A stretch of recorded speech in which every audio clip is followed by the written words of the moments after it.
वालेकुम स्टूडेंट्स, आज हम सीएस पोस्ट 1 की मिड टर्म प्रिपरेशन करेंगे। जैसे कि आपको पता है कि मिड टर्म से पहले 6 चैप्टर्स ही आते हैं और इस वीडियो में हम फर्स्ट टू ऑनवर्ड्स इस चैप्टर तक जितने भी इंपॉर्टेंट कंसेप्ट्स होंगे वो सारे क्लियर करेंगे।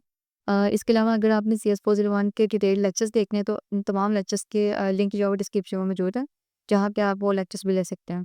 लेकिन अगर आपकी पेपर्स के लिए प्रिपरेशन अच्छी नहीं है या फिर आपके पास टाइम कम है तो आप ये वीडियो लाज़मी देखें। इसमें वो तमाम कंसेप्ट्स क्लियर करेंगे हम, जो कि मिड टर्म के लिए ज़रूरी हैं और अक्सर पेपर में आ जाता है। सबसे पहले कंसेप्ट है हमारा बसेस के बारे में, वो हम डायग्राम से देखेंगे। अगर हम कंप्यूटर को देखें तो उसके अंदर 3 कंपोनेंट रहते हैं, प्रोसेसर, मेमोरी, पेरिफेरल। पेरिफेरल में तमाम इनपुट आउटपुट डिवाइसेस होती हैं। मेमोरी वो एरिया होता है जहाँ पे डेटा हमारा स्टोर होता है और प्रोसेसर क्या करता है, जो भी डेटा हमारे मेमोरी के अंदर स्टोर होता है उसके ऊपर ऑपरेशन परफॉर्म करता है। अब बसेस क्या होती हैं, टैसेस कुछ इलेक्ट्रॉनिक पार्ट्स होते हैं कंप्यूटर के अंदर, जिनका अपना अलग-अलग फंक्शन होते हैं। यहाँ 3 तरह की बस हम पढ़ेंगे, कंट्रोल बस, एड्रेस बस और डेटा बस। कंट्रोल बस क्या होता है कि जो भी हम कमांड कंप्यूटर को दे रहे होते हैं वो कमांड कंट्रोल बस के ऊपर जाती है। इसी तरह एड्रेस बस के साथ काम होता है, इसके ऊपर हम एड्रेस रखते हैं। प्रोसेसर इसके अंदर इसके ऊपर पढ़ने को एड्रेस सकता है जो कि मेमोरी के अंदर जाता है। इसी तरह डेटा बस का क्या काम होता है, डाटा को मूव करना, एक जगह से दूसरी जगह में मूव करना। अब कंप्यूटर का हम जब भी कोई कमांड देते हैं तो 2 तरह की कमांड देते हैं, या तो हम रीड की कमांड देते हैं या फिर हम राइट की कमांड देते हैं। कोई एग्जांपल अगर हमें रीड की कमांड दी है, यानी कि हमें कोई डाटा रीड करना है जो मेमोरी के अंदर स्टोर है, तो वो कमांड जाएगी कंट्रोल बस के ऊपर, कंट्रोल बस जाएगा प्रोसेसर के अंदर और उसे कहेगा कि रीड की कमांड बताएगा उसको। प्रोसेसर क्या करेगा कि उसी डेटा को जो रीड करना है उस डेटा का एड्रेस एड्रेस बस के ऊपर रखेगा, एड्रेस बस जाएगी मेमोरी के अंदर और स्पेसिफिक एड्रेस के ऊपर जाएगी जहाँ हमारा डेटा स्टोर होगा और उस रिक्वायर्ड डेटा को वो फेच करेगा, उस डेटा को डेटा बस के ऊपर रखेगा, डेटा बस जाएगा प्रोसेसर के अंदर और यहाँ पे आके हमें वो रिक्वायर्ड डाटा जो हमें रीड करना है वो डिस्प्ले करवाएगा। इसी तरह अगर हमें राइट ऑपरेशन का की कमांड देनी है, तो वो कमांड जाएगी कंट्रोल बस के ऊपर, कंट्रोल बस जाके प्रोसेसर से कहेगा कि राइट करना है डेटा को। यूज़र ने कोई डेटा राइट किया है, वो डेटा बस के ऊपर चला जाएगा, ठीक है? और कंट्रोल बस इन्फॉर्म करेगा प्रोसेसर को कि डेटा राइट किया गया है। प्रोसेसर क्या करेगा, एड्रेस देगा एड्रेस बस के ऊपर और वो कहेगा कि इस एड्रेस बस से में जाओ और स्पेसिफिक डाटा को जो राइट किया गया है उसको जाके स्टोर कर दो। और वो एड्रेस बस के ऊपर एड्रेस रखेगा, एड्रेस बस जाएगी मेमोरी के अंदर, मेमोरी के अंदर जाने के बाद उस डेटा को उस एड्रेस में स्टोर कर देगी। इस तरह हमारे जो रीड की और राइट की जो ऑपरेशन जो परफॉर्म होता है। आगे देखिए रजिस्टर्स क्या होते हैं, register store temporary places inside the processor called register. अब हमारे प्रोसेसर के अंदर कुछ टेम्परेरी स्टोरेज डिवाइसेस होती हैं, जो हम रजिस्टर कहते हैं, ठीक है? वो ऐसी प्लेसेस होती हैं जो कि टेम्परेरी तौर पर डेटा को स्टोर करती हैं, ठीक है? तो आगे जाते हैं हम one by one her register को देखेंगे। सबसे पहले हमारा रजिस्टर है एक्यूमुलेटर। एक्यूमुलेटर एक ऐसा रजिस्टर है जो कि मैथमेटिकल लॉजिकल ऑपरेशन परफॉर्म करता है। यानी कि जितने भी हमने एडिशन, सब्ट्रैक्शन, मल्टीप्लिकेशन या एंड और लॉजिक ऑपरेशन हमने परफॉर्म करने हैं या मैथमेटिकल ऑपरेशन परफॉर्म करने हैं, वो हम एक्यूमुलेटर के अंदर परफॉर्म करते हैं, ठीक है?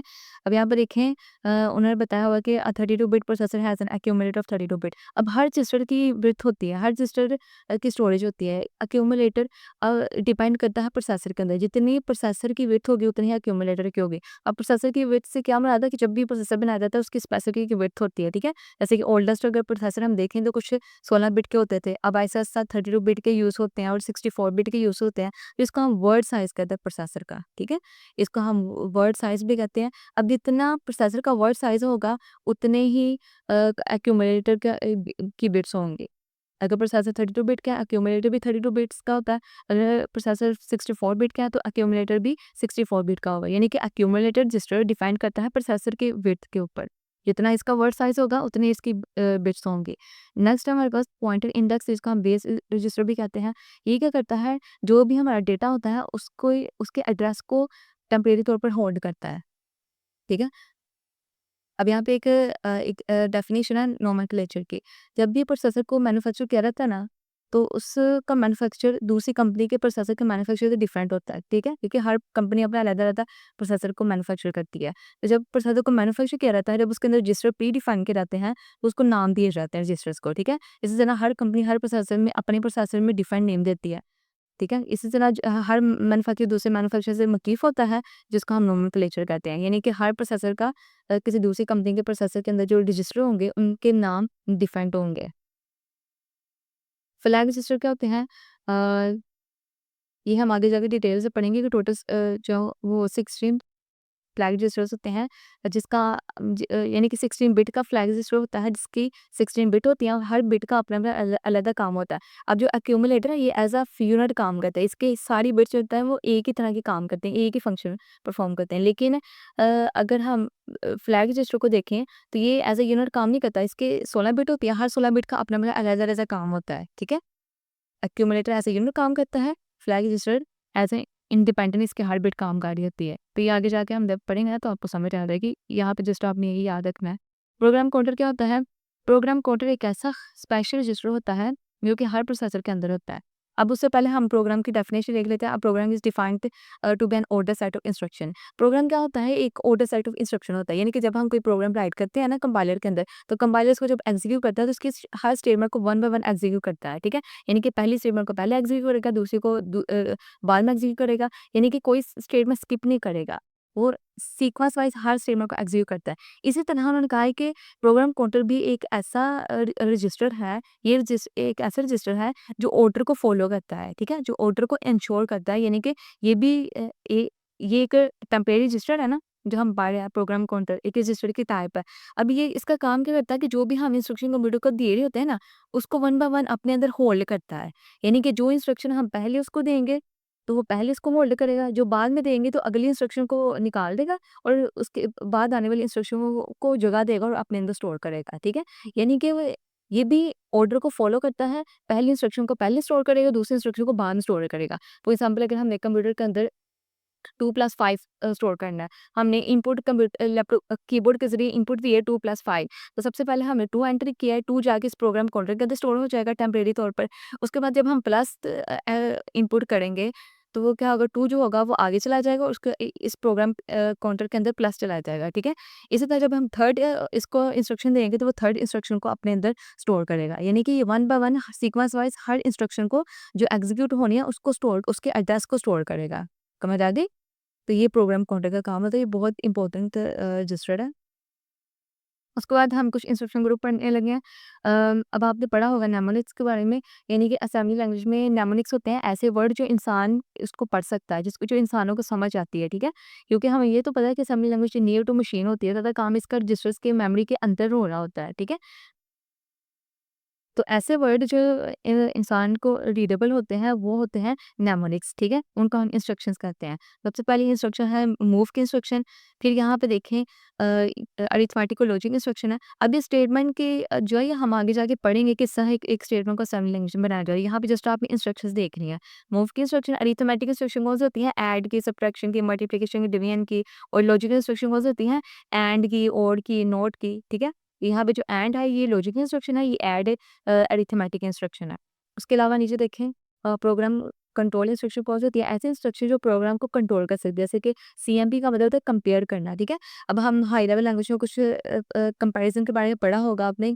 कंपैरिज़न ऑपरेटर आप यूज़ करते हैं जैसे less than, greater than, equal to यानी कि वैल्यूज़ को कंपेयर करने के लिए। इस तरह असेंबली लैंग्वेज में भी वैल्यू को कंपेयर करने के लिए एक इंस्ट्रक्शन होती है जिसको हम सीएमपी कहते हैं, ठीक है? इस तरह जेएनई का मतलब होता है जंप नॉट इक्वल।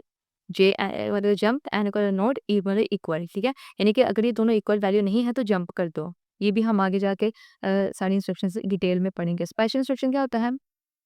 जैसे कि सीएलआई का मतलब होता है क्लियर इंटरप्ट, एसटीआई का मतलब होता है सेट इंटरप्ट।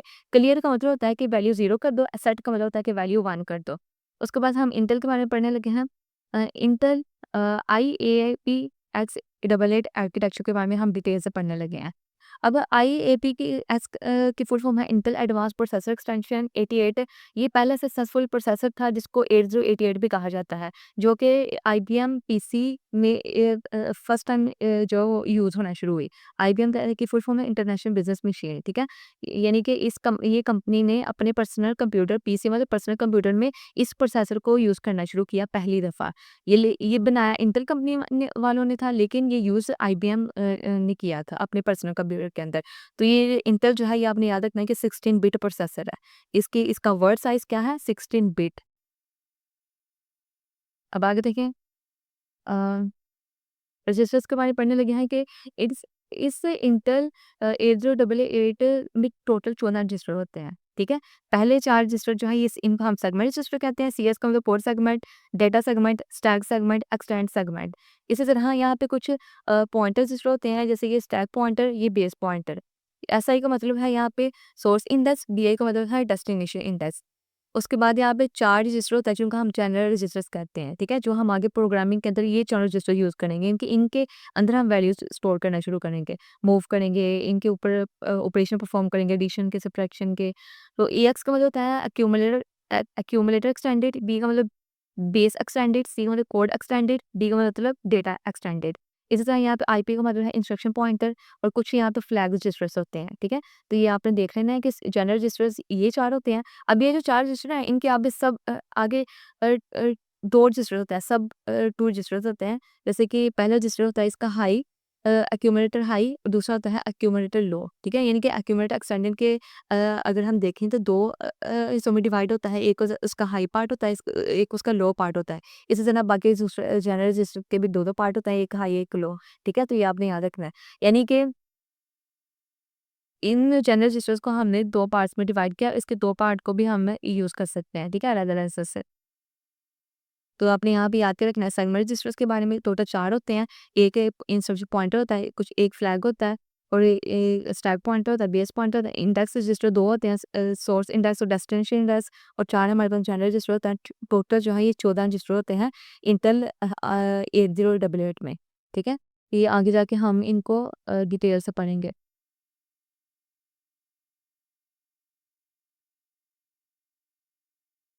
अच्छा जी, अब यहाँ पे देखें अगला हमारा टॉपिक है इम्पोर्टेंट। यहाँ पे हम देखेंगे कि डेटा को हम किस तरह डिक्लेयर करते हैं। क्या सीक्वेंस होता है जब हम असेंबली लैंग्वेज के अंदर कोई भी इंस्ट्रक्शन लिखते हैं। तो उसका सीक्वेंस क्या होता है, सबसे पहले हम ऑपरेशन लिखते हैं, फिर डेस्टिनेशन लिखते हैं, फिर सोर्स लिखते हैं। ऑपरेशन मतलब हमने कौन-सा यहाँ पे इंस्ट्रक्शन यूज़ करना है, ठीक है? जो पीछे हमने इंस्ट्रक्शन पढ़े हैं ना, मूव, कुछ अरिथमेटिक, कुछ लॉजिकल इंस्ट्रक्शन। तो यहाँ पे हम उनमें से कोई एक ऑपरेशन लगाएँगे, डेस्टिनेशन में हम वो रजिस्टर लगाएँगे जिसमें हमने सोर्स की वैल्यू को स्टोर करना है। सोर्स की वैल्यू को आपने याद रखना है कि हमेशा सोर्स की वैल्यू को डेस्टिनेशन के अंदर स्टोर करते हैं, ठीक है? अब फॉर एग्जांपल यहाँ पे मूव के इंस्ट्रक्शन, ऑपरेशन हमारा क्या है मूव, डेस्टिनेशन हमारा एएक्स है, यहाँ पे मैंने एक्यूमुलेटर एक्सटेंडेड रजिस्टर यूज़ किया है, और सोर्स में हमारे पास कोई कांस्टेंट वैल्यू हो सकती है, यहाँ पे मैंने 2 लिखा हुआ है। तो यहाँ पे ये इंस्ट्रक्शन क्या बता रही है कि 2 को मूव करो एएक्स रजिस्टर के अंदर और इसके अंदर स्टोर कर दो। हमेशा सोर्स की वैल्यू डेस्टिनेशन के अंदर स्टोर होगी। दूसरा तरीका क्या है कि पहले ऑपरेशन लिखो फिर डेस्टिनेशन। ऑपरेशन क्या है मूव, डेस्टिनेशन में कोई ना कोई रजिस्टर हो सकता है। इस तरह सिर्फ हम ऑपरेशन भी लिख सकते हैं। तो ये उन्होंने कुछ बताया हुआ है कि हम किस तरह इंस्ट्रक्शन लिखते हैं, क्या सीक्वेंस होता है असेंबली लैंग्वेज में इंस्ट्रक्शन को लिखने का। तो फर्स्ट हमारे पास यहाँ पे कोड है जिसमें हम 3 नंबर्स को ऐड करेंगे। सबसे पहले देखिए 5 हमारे पास एक वैल्यू है, इसको मूव किया जा रहा है EX रजिस्टर के अंदर। फिर दूसरे सेक्शन में देखें 10 को, यानी कि यहाँ पे देखें मूव हमारा ऑपरेशन है, ये हमारा डेस्टिनेशन, ये हमारा सोर्स है। इसी तरह दूसरे स्टेटमेंट में भी ऐसे ही है। दूसरे स्टेटमेंट में 10 को मूव किया जा रहा है BX रजिस्टर के अंदर, यानी कि बेस एक्सटेंडेड रजिस्टर के अंदर। इसी तरह add third instruction, third statement में हम ऐड कर रहे हैं दोनों रजिस्टर्स की वैल्यू को। अब यहाँ पे क्या होगा कि जो सोर्स की वैल्यू यहाँ पे क्या है BX, BX की वैल्यू क्या थी, यहाँ पे हमने 10 इसके अंदर मूव किया था, यानी कि BX के अंदर 10 है, तो AX के अंदर क्या था 5, यहाँ पे हमने 5 मूव किया था ना। अब BX के अंदर जो 10 वैल्यू है इसको ऐड कर दो जो वैल्यू डेस्टिनेशन के अंदर है, जो AX के अंदर है। AX के अंदर 5 थी, 10 जब इसके अंदर ऐड हो गया तो टोटल 15 वैल्यू होगी। अब वो 15 किस में स्टोर होगी, BX या AX के अंदर, क्योंकि हमारा ये डेस्टिनेशन है, ठीक है? वैल्यू जब भी ऐड होगी, सोर्स की वैल्यू हमेशा जाके जो वैल्यू डेस्टिनेशन के अंदर होगी, उस वैल्यू से ऐड होने के बाद इसी के अंदर स्टोर हो जाएगी, ठीक है? इसी तरह आगे देखें, अब यहाँ पे स्टोर होने के बाद वैल्यू क्या होगी 15, AX के अंदर वैल्यू क्या होगी 15। अब 15 वैल्यू फिर ऐड की जा रही है BX के अंदर, फिर मूव की जा रही है। अब BX की वैल्यू 15 हो गई। अब फिर उन्होंने कहा है कि इन दोनों वैल्यू को इन दोनों रजिस्टर्स के अंदर जो वैल्यू है उनको ऐड करो। BX के अंदर भी 15 थी, AX के अंदर भी 15 थी। जब इस 15 को इसके अंदर जो 15 है इसके अंदर ऐड किया तो टोटल 30 हो गया। अब ये 30 इस रजिस्टर के अंदर स्टोर हो जाएगा AX के अंदर, ठीक है? अब यहाँ पर देखिए ये शुरू में जो स्टेटमेंट है ना, ये प्री डिफाइन होती है। जैसे हम हाई लेवल लैंग्वेज के अंदर नहीं पढ़ते थे कि हेडर फाइल्स वगैरह जो है लाज़मी होता था लिखना। इस तरह यहाँ पे भी असेंबली लैंग्वेज में जब भी हमें कोडिंग करनी है ना, ये वाली स्टेटमेंट और ये 2 लास्ट वाली स्टेटमेंट ये आपने लास्ट में लिखनी है। ये जो लास्ट वाली स्टेटमेंट ये प्रोग्राम को टर्मिनेट करने के लिए यूज़ होती हैं, ठीक है? और ये प्रोग्राम के शुरू में। समझ आ गई इस कोड की? ये आपने अब यहाँ पे देखिए ये जो है ना सेमीकोलन के बाद जो हमने यहाँ पे टेक्स्ट लिखा हुआ है इसको हम कॉमर्स कहते हैं, ठीक है। या भी हमने सेमी लैंग्वेज में कॉमर्स लिखना है तो हमें सेमीकोलन से लिखना है। अब यहाँ पे थोड़ा-सा ना कंसेप्ट है समझ लें ऑप कोड का। ऑप कोड क्या होता है? अब जब भी हम असेंबलर के अंदर, क्योंकि हमें पता है कि हम असेंबली लैंग्वेज जो है वो असेंबलर के अंदर ही रन करते हैं, ठीक है? उसका एक स्पेशल कंपाइलर होता है जिसको हम असेंबलर कहते हैं असेंबली लैंग्वेज के लिए। जब भी हम असेंबली लैंग्वेज के लिए ये इंस्ट्रक्शन लिखेंगे ना कि हम फ फाइल को मूव करें एएक्स के अंदर, तो क्या होगा इसके लिए एक ऑप कोड जनरेट हो जाएगा। जैसे ही कंपाइलर इसको रन करेगा तो उसका ऑपकोड जनरेट होगा, ये ऑपकोड फिर मेमोरी के अंदर जाके स्टोर होगा। यानी कि डायरेक्ट स्टेटमेंट मेमोरी के अंदर स्टोर नहीं होगी, इसका पहले ऑपकोड जनरेट होगा, फिर इस ऑपकोड की जो बाइनरी होगी वो जाके मेमोरी के अंदर स्टोर हो जाएगी। अब इसका मतलब क्या है? B805000, ये जो B8 है ना, ये ऑपकोड होता है हमेशा डेस्टिनेशन का, ठीक है? ये हमारी डेस्टिनेशन है जो AX रजिस्टर्ड है, ये हमारी डेस्टिनेशन है। डेस्टिनेशन का ऑपकोड होगा B8, यानी कि AX रजिस्टर का ऑपकोड हमेशा B8 होगा। अब 0500 क्या है? 5। जब 5 को हमने हेक्साडेसिमल में लिखना है तो वो हमारा 0500 बनता है, ठीक है? अब ये भी आपने याद रखना है कि हर वैल्यू जो असेंबली लैंग्वेज के अंदर जब भी रन होती है, रन होने के बाद वो असेंबली हेक्साडेसिमल में चेंज हो जाती है वैल्यू, समझ आ गई है ना? तो ऑप कोड में हमारी ये जो वैल्यू होगी ये हमारा ऑप कोड किसका होगा? ये 0500 किसका ऑप कोड है? सोर्स का। और ये B8 किसका ऑप कोड है? डेस्टिनेशन का, ठीक है? अब जब भी हमने कोई वैल्यू AX रजिस्टर के अंदर मूव करनी है उसका ऑप कोड B8 होगा और साथ उस वैल्यू का हेक्साडेसिमल में लिखना है। इसी तरह जब भी कोई वैल्यू हमें BX रजिस्टर के अंदर मूव करनी है ना, तो BX का ऑपकोड BB होगा, ये भी आपने याद रखना है। और ये 0800 क्या है? ये हेक्साडेसिमल है 10 डेसिमल की। ये जो 10 है ना हमारा, ये सोर्स वैल्यू है। इस सोर्स वैल्यू का ऑपकोड क्या होगा? 0800 हेक्साडेसिमल के अंदर, ठीक है? और BB क्या है? क्योंकि हम इस वैल्यू को BX के अंदर मूव कर रहे हैं, तो जब भी वैल्यू AX के अंदर मूव करेंगे, वो उसका शुरू ऑपकोड होगा B8। जब भी वैल्यू BX के अंदर मूव करेंगे, उसका ऑपकोड BB होगा। ये आप एमसीक्यूज के लिए भी अच्छी तरह देख लेना। अब यहाँ पे भी उन्होंने वही बताया कि opcode BB is for moving the constant into the BX। इसी तरह end of parent 0 is the number 10।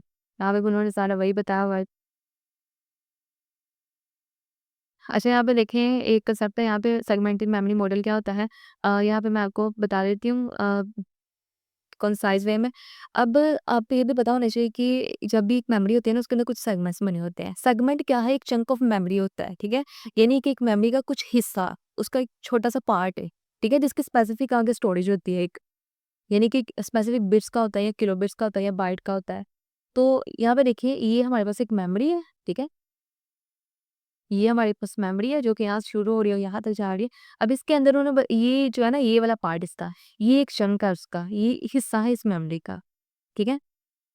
तो ये बस यहाँ पे आपने ये याद रखना है कि सेगमेंट क्या होता है? चंक ऑफ मेमोरी होता है, मेमोरी का एक हिस्सा होता है जो कि जिसकी अपनी विड्थ होती है, ठीक है? इसकी अपनी स्टोरेज होती है। सेगमेंट आपको क्लियर हो गया कि सेगमेंट्स क्या होते हैं। उसके बाद लास्ट में एक बहुत इंपॉर्टेंट एग्जांपल है। ये जो है हर दफ़ा मिड टर्म में लास्ट नहीं आते हैं। या तो ये 1-2 एमसीक्यूज़ इस पे आ जाता है या फिर शॉर्ट क्वेश्चन तो लास्ट में आता है और एमसीक्यूज़ भी लास्ट में आ जाता है इस पे। ये आपने याद रखना है। अब जब भी हमने फिज़िकल एड्रेस जनरेट करना है ना, तो क्या करना है कि हमें ना उन्होंने ऑलरेडी 2 वैल्यूज़ दी होंगी हेक्साडेसिमल के अंदर। एक हमें सेगमेंट एड्रेस की वैल्यू दी होगी हेक्साडेसिमल के अंदर, एक हमें ऑफसेट के एड्रेस दिया होगा, ठीक है? फॉर एग्जांपल यहाँ पे देखें मैंने 2 वैल्यूज़ लिखी हैं। ये जो वैल्यू है ना 1 DD थी, ये हमारे पास फॉर एग्जांपल हेक्साडेसिमल एड्रेस है, ठीक है? और ये 0010 हमारे पास ऑफसेट है, ठीक है? अब जब भी हमने प्लस करना है सेगमेंट एड्रेस को ऑफसेट एड्रेस के अंदर, तो हमने क्या करना है कि सेगमेंट एड्रेस के राइट साइड में हमने 1 0 लगा देना है, ठीक है? ये 1 0 लगा देना है और ऑफसेट एड्रेस के हमने लेफ्ट साइड पे 1 0 लगा देना है और जब हम इसको प्लस करेंगे तो हमारा फिजिकल एड्रेस होगा, ठीक है? ये एमसीक्यूज़ में भी पूछ सकते हैं कि हमें उन्होंने एक सेगमेंट एड्रेस दिया होना है, एक हमें ऑफसेट एड्रेस देंगे, तो उन्होंने कहना है कि इसका फिजिकल एड्रेस मालूम करें। तो उसका फिजिकल एड्रेस क्या करेंगे हम, जो हमारे पास सेगमेंट एड्रेस होगा उसके हमने राइट साइड पे 0 लगा देना है, ठीक है? राइट साइड में 0 लगा देना, वो जो हमारा ऑफसेट होगा इसके हमने लेफ्ट साइड पे 0 लगा देना है और इसको प्लस कैसे करेंगे? इसको प्लस हम करेंगे कैलकुलेटर से। कैलकुलेटर में जाने के बाद इसको प्रोग्रामिंग के अंदर लेके जाएँ। अब यहाँ पे आने के बाद हेक्साडेसिमल में वैल्यू, पहली वैल्यू हमारी क्या है? सेगमेंट एड्रेस 1 DDD 0, तो हम क्या करेंगे प्लस यहाँ पे 1 DDD 0, इसके अंदर हम प्लस करेंगे 00010, 0 0 0 1 0, तो इसको जब ऐड किया तो हमारे पास क्या आया 1 डी डी ई 0। ये देखें ना, यहाँ पे वही 2 वैल्यूज़ को ऐड किया जा रहा है 1 डी ई डी 0। तो यानी कि यहाँ पे हमारे पास ऐड करने के बाद जो भी हमारा आंसर होगा ना, यहाँ पे आंसर क्या आया था 1 D D E 0, 1 D D हुँ, हुँ, ई 0। अब यहाँ पे देखिए ये हमारा फिजिकल एड्रेस है, ठीक है? ये हमारा क्या होगा? फिजिकल एड्रेस होगा। समझ आ गई? हुँ, तो इस तरह हमने जो है वो करना है। एक आपको वैल्यू दी जाएगी सेगमेंट की, एक दी जाएगी ऑफसेट की, तो वो 4 बिट की वैल्यूज़ होंगी। ये भी 4 बिट की, ये भी 4 बिट की। लेकिन आपने इसको 5 बिट बनाना है कैसे? कि जो सेगमेंट का एड्रेस होगा ना, उसके राइट साइड पे 0 ऐड करना है, लेफ्ट पे नहीं करना ये, वरना आपका आंसर गलत आ जाएगा जब आप ऐड करोगे। और जो ऑफसेट होगा उसको वो भी 4 बिट का होगा, लेकिन इसके लेफ्ट साइड में 0 ऐड करना है, फिर इसको प्लस करने के बाद जो आपका आंसर होगा वो फिजिकल होगा, फिजिकल एड्रेस होगा। क्लियर हो गया? अच्छा, चैप्टर 2 में आते हैं। यहाँ पे उन्होंने इस पहला टॉपिक है डाटा डिक्लेरेशन। अब यहाँ पे वही सारा कुछ बताया हुआ है, यहाँ पे मैंने आपको लिख के दोबारा बता दिया है कि डाटा डिक्लेयर कैसे करते हैं। सबसे पहले हम ऑपरेशन लिखते हैं, फिर डेस्टिनेशन, फिर सोर्स लिखते हैं, ठीक है? यानी कि सोर्स टू वैल्यू जाके स्टोर होती है, मूव होती है डेस्टिनेशन के अंदर। तो वही मैंने आउटपुट बता दिया कि क्योंकि सोर्स की वैल्यू हेक्साडेसिमल में ये होती है, 5 की वैल्यू हेक्साडेसिमल में ये है 0050, और AX की आउटपुट क्या होता है B8, ठीक है? तो ये वही रिपीट मैंने किया हुआ है। अब यहाँ पे देखिए ये असेंबली लैंग्वेज का इंस्ट्रक्शन है। अगर इसको हम हाई लेवल में देखें तो ये इंट x बराबर 5 बन रहा है। अब इन दोनों में फ़र्क क्या है? फ़र्क ये है कि जब हम हाई लेवल लैंग्वेज में वैल्यू असाइन करते हैं ना, तो वो असाइन हम वेरिएबल को करते हैं। वेरिएबल जो हमने खुद उसको नाम दिया होता है, यानी कि हमने वेरिएबल खुद बनाते हैं ना हाई लेवल में, हम खुद से उसका नाम देते हैं, उसको वैल्यू फिर असाइन करते हैं।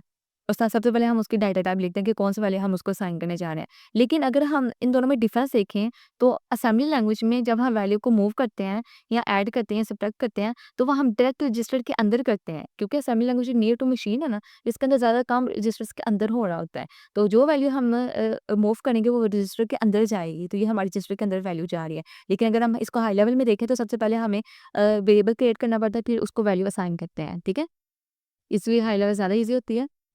तो असेंबली लैंग्वेज में ज़रा हम मेमोरी के अंदर काम कर रहे होते हैं। अब यहाँ पे एक कंसेप्ट है असेंबली डायरेक्टिव। असेंबली डायरेक्टिव क्या होता है? ऐसा डायरेक्टिव होता है कि जिसको हम वैल्यू असाइन करते हैं, जब कंपाइलर इसको रन करता है ना, तो सबसे पहले क्या करेगा कि मेमोरी के अंदर जाएगा कंपाइलर, और उतने ही जो असेंबली डायरेक्टिव होगा बाइट का या वर्ड का, उसके लिए मेमोरी एलोकेट करेगा और उसके अंदर वैल्यू को स्टोर करेगा। अब यहाँ पे असेंबली डायरेक्टिव हम 2 तरह के पढ़ेंगे। डीबी का मतलब होता है डिफाइन बाइट, डीडब्ल्यू का मतलब होता है define word. Define byte 8 bit का होता है, डिफाइन वर्ड 16 बिट का होता है, ठीक है? अब अगर हमने फॉर एग्जांपल ये मैंने एक इंस्ट्रक्शन लिखी है num1 कोलन db23। अब यहाँ पे देखिए कि ये एज़ अ वेरिएबल काम करता है असेंबली लैंग्वेज के अंदर। वेरिएबल की तरह ही काम करता है, ठीक है? इसमें क्या करते हैं कि हम जो भी असेंबली डायरेक्टिव यूज़ करेंगे ना, उससे पहले हम उसका एक नाम दे देंगे अपने से। num1 मैंने खुद से इसको नाम दिया है। नाम देने के बाद हम कोलन लगाएँगे, कोलन के बाद हम असेंबली डायरेक्टिव को लिखेंगे, फिर हम वैल्यू लिखेंगे। इसका मतलब क्या है कि ये वैल्यू जा बाइट के अंदर, जो मेमोरी के अंदर जाके स्टोर हो जाएगी। यानी कि ये वैल्यू 23 कितने स्टोरेज लेगी? सिर्फ़ 1 बाइट का। लेकिन अगर मैं इसको डीबी यहाँ पे मैं लिखती हूँ डिफाइन वर्ड, तो ये 12 मेमोरी के अंदर जाके 2 बाइट लेगा। वर्ड का मतलब होता है 2 बाइट, ठीक है? यानी कि 16 बिट। अब कंपाइलर जब इस स्टेटमेंट को रन करेगा तो वो क्या करेगा, उसने देखा कि यहाँ डिफाइन बाइट की असेंबली डायरेक्टिव यूज़ किया जा रहा है। वो क्या करेगा, यानी कि बाइट, यानी कि 1 बाइट का सेल एलोकेट करेगा मेमोरी के अंदर, उस 1 बाइट के अंदर 23 को स्टोर कर देगा। इसी तरह अगर कंपाइलर ने इस स्टेटमेंट को रन किया है, वो क्या करेगा कि यहाँ डिफाइन वर्ड है, यानी कि 2 बाइट का सेल एलोकेट करेगा। तो वो मेमोरी के अंदर जाने के बाद 2 सेल होंगे, क्योंकि हर सेल 1-1 बाइट का होता है, तो 2 जो एक साथ सेल होंगे ना, कंसेक्यूटिव सेल होंगे, उन दोनों को एलोकेट करेगा, क्योंकि हमने 2 बाइट की वैल्यू स्टोर करनी है, ये वहाँ पे जाके 12 को स्टोर कर देगा। क्लियर हो गया? तो ये असेंबली डायरेक्टिव होते हैं। सबसे पहले इसको हम अपनी मर्ज़ी का कोई नाम देते हैं, फिर कोलन लगाते हैं, फिर हम उस डायरेक्टिव का नाम लिखते हैं, फिर वैल्यू लिखते हैं। अब ये हमारा कोड है जिसमें हम 3 वैल्यूज़ को ऐड करेंगे असेंबली डायरेक्टरी को यूज़ करते हो। तो सबसे पहले यहाँ पे देखें जब भी हम असेंबली डायरेक्टरी यूज़ करते हैं ना, वो हमेशा प्रोग्राम के लास्ट में करते हैं, डिक्लेयर करते हैं वैल्यूज़। अब यहाँ पे देखें ये पहले स्टेटमेंट में हमने पहला असेंबली डायरेक्टरी यूज़ किया है डिफाइन वर्ड का, जिसको हमने वैल्यू 5 स्टोर की है। फिर हमने दूसरा वेरिएबल क्रिएट किया है। अब हम इसको वेरिएबल भी कह सकते हैं, ठीक है? क्योंकि हम इसको अपनी मर्ज़ी से नाम दे रहे हैं हर डायरेक्टरी को। दूसरा वेरिएबल है नंबर 2, इसके अंदर डिफाइन वर्ड के अंदर हमने 10 वैल्यू स्टोर किया है, फिर तीसरा वेरिएबल में हमने 15 स्टोर किया, फिर चौथे में हमने 0 स्टोर किया हुआ है। अभी प्रोग्राम जब चलेगा तो क्या होगा कि सबसे पहले देखें num1। अब ये ब्रैकेट का मतलब पता है क्या होता है कि ये जो अंदर वैल्यू है उसका एड्रेस जाएगा, मूव होगा। उस वैल्यू वो डायरेक्ट वैल्यू नहीं जाएगी, बल्कि उसका एड्रेस जाएगा। तो ये आपने याद रखना है कि ये जो स्क्वायर ब्रैकेट्स होती हैं, इसका मतलब होता है कि वैल्यू का एड्रेस जाएगी, डायरेक्ट वैल्यू नहीं जाएगी। अब num1 का मतलब क्या है कि num1 के वेरिएबल के अंदर क्या वैल्यू थी 5। अब ये 5 का एड्रेस जाएगा, मूव होगा इस AX रजिस्टर के अंदर। अब AX रजिस्टर के अंदर किसका एड्रेस है 5 का। इसी तरह नीचे जाएँ, यहाँ पे देखें num2 की वैल्यू यहाँ पे क्या थी 10। अब ये 10 का एड्रेस जाएगा BX रजिस्टर के अंदर। अब हम ऐड करेंगे जो BX के रजिस्टर के अंदर 10 का एड्रेस था, इसके एड्रेस को जो AX के रजिस्टर के अंदर एड्रेस है, उसमें ऐड करेंगे और ऐड करने के बाद हम इसी रजिस्टर के अंदर स्टोर कर देंगे। समझ आ गई? इसी तरह नंबर 3 के अंदर जो वैल्यू है क्या है 15 है, 15 को BX रजिस्टर के अंदर स्टोर कर देंगे, फिर BX AX को ऐड करेंगे। उसके बाद हम करेंगे जो AX की वैल्यू होगी उसको नम पोर्ट के अंदर मूव कर देंगे। ठीक है? तो यहाँ पर ज़्यादा जो देखने वाली चीज़ है वो यहाँ पे असाइनमेंट ऑब्जेक्टिव्स हैं, ठीक है? बाकी कोड आपको समझ आ ही जाएगा क्योंकि पहले भी हमने किया हुआ है। अच्छा, यहाँ पे एक और प्रोग्राम है। अब यहाँ पे ना उन्होंने कहा है कि हम ना एक से ज़्यादा असेंबली डायरेक्टिव बना सकते हैं, लेकिन उसको हम नाम एक ही देंगे, ठीक है? यानी कि हमें ज़्यादा नाम यूज़ करने की ज़रूरत नहीं होती। ये जो हम नाम देते हैं ना, इसको हम लेबल कहते हैं। समझ आ गया ना? ये जो हम खुद से नाम दे रहे होते हैं ना, इसको हम लेबल कहते हैं। तो यानी कि हम एक से ज़्यादा असेंबली डायरेक्टिव यूज़ कर सकते हैं यूजिंग जस्ट वन लेबल। सिर्फ एक लेबल का हम इस्तेमाल करते हुए हम एक से ज़्यादा असेंबली डायरेक्टिव जो है वो क्रिएट कर सकते हैं, वो यहाँ पे हम लिख सकते हैं, ठीक है? अब वो हम कैसे प्रोग्राम के अंदर यूज़ करेंगे? नंबर 1 के अंदर वैल्यू क्या है?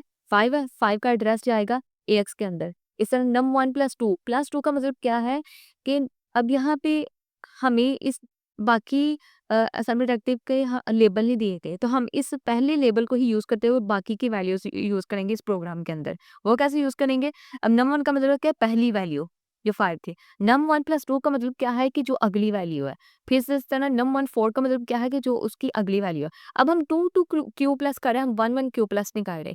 इसका मतलब ये है कि ये क्योंकि डिफाइन वर्ड है, तो वर्ड होता है 2 बाइट का। तो जब भी हमने कोई अगले असेंबली डायरेक्टरी की वैल्यू को एक्सेस करना है, तो हमने पिछले के अंदर 2 को ऐड करना है, ठीक है? तो यहाँ पर देखिए जब हम 2 ऐड कर रहे हैं, तो हमारे पास जो 10 मिलता है, 10 के एड्रेस को हम BX के अंदर यूज़ करेंगे, फिर ऐड करेंगे। num1 का प्लस 4 का मतलब क्या है? अब यहाँ पे देखिए ये हमारा num1 था, num1 के अंदर 2 प्लस किया तो ये वैल्यू मिली, फिर 2 में 2 फिर प्लस किया यानी कि 4 हो गया। num1 में 4 प्लस करेंगे तो हमारी ये वैल्यू हो जाएगी। num1 में 6 प्लस करेंगे तो ये 0 हमें वैल्यू मिल जाएगी। अब यहाँ पे क्या कह रहे हैं कि हम एक ही लेबल को यूज़ करते हुए हम एक से ज़्यादा असेंबली डायरेक्टिव भी बना सकते हैं, ठीक है? अब यहाँ पे देखिए उन्होंने और ज़्यादा कंसाइज़ कर दिया हुआ है हमारे कंसेप्ट को, वो कैसे कि यहाँ पे देखिए एक ही हम लेबल यूज़ करेंगे और एक ही हम डिफाइन वर्ड यूज़ करेंगे और लेकिन मोर देन वन वैल्यूज़ हम इसके अंदर स्टोर कर सकते हैं। क्या मतलब है इसका? अब जैसे ऊपर हमने क्योंकि अगर हमने एक ही साइज़ के डायरेक्टिव यूज़ करना है तो हमें हम एक भी डायरेक्टिव यूज़ करते हुए तमाम वैल्यूज़ को भी स्टोर कर सकते हैं। वो कैसे करेंगे कि यहाँ पे देखें, प्रोग्राम को अगर हम देखें num1 की वैल्यू क्या है? num1 की पहली वैल्यू क्या है 5। ये 5 जाएगा इस एएक्स के रजिस्टर 1 num1 प्लस 2 का मतलब क्या है कि अगली वैल्यू 2 प्लस करेंगे तो डिफाइन वर्ड की जो अगली वैल्यू होगी 10, 10 आ जाते मूव हो जाएगा। उसके मूव होने के बाद ये प्लस हो जाएगा। अब यहाँ पे num1 प्लस 4 का मतलब क्या है कि 15, 15 यानी कि अब num1 6 का मतलब क्या है 0। तो यहाँ पे मतलब मकसद उनका उनका ये है कि हम एक ही लेबल को एक ही यूज़ कर सकते हैं, हम डिफाइंड डायरेक्टिव को भी एक ही यूज़ कर सकते हैं, लेकिन वैल्यूज़ हम ज़्यादा यूज़ करेंगे। अब वैल्यूज़ कैसे एक्सेस करेंगे? पहली वैल्यू num1 होगी, जब हम 2 प्लस करेंगे फिर अगली वैल्यू हो जाएगी, फिर मज़ीद 2 प्लस करेंगे तो अगली वैल्यू हमें मिल जाएगी, ठीक है? तो इस तरह ये काम करता है। अच्छा अब अब यहाँ पे देखें, पीछे हम डिफाइन वर्ड यूज़ कर रहे थे, अब हम डिफाइन बाइट यूज़ कर रहे हैं, ठीक है? अब जब हमने डिफाइन बाइट यूज़ करना है ना, तो यहाँ पे फ़र्क सिर्फ ये है कि हमने +1 करना है, +2 नहीं करना, ठीक है? क्योंकि ये डिफाइन बाइट यानी कि एक ही बाइट, ठीक है? जो सेल है वो एक ही बाइट के अंदर, ये हर वैल्यू एक ही बाइट्स स्टोरेज ले रही है। बाइट के अंदर 15 है।